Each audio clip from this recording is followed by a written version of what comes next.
Today I'm going to show you how to see first Instagram message without scrolling. So if you have tons of message and you don't want to scroll to get to the top, you can easily use a automatic scroller. So I've downloaded this application called Tap Scroll. You can easily find this application on the Play Store. Once it has been installed, you just open up the app and then just toggle on this option. Once you do, you'll also need to enable a few settings on your phone. And once it has been enabled, you can just open up the message.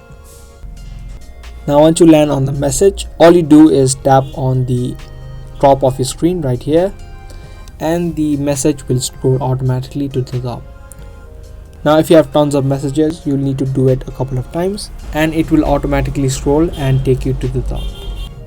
This not only works for messages, it also works for applications. So if I just scroll down and tap on the top right here, it's going to automatically take me to the top. So that's how you can see first message on Instagram without scrolling.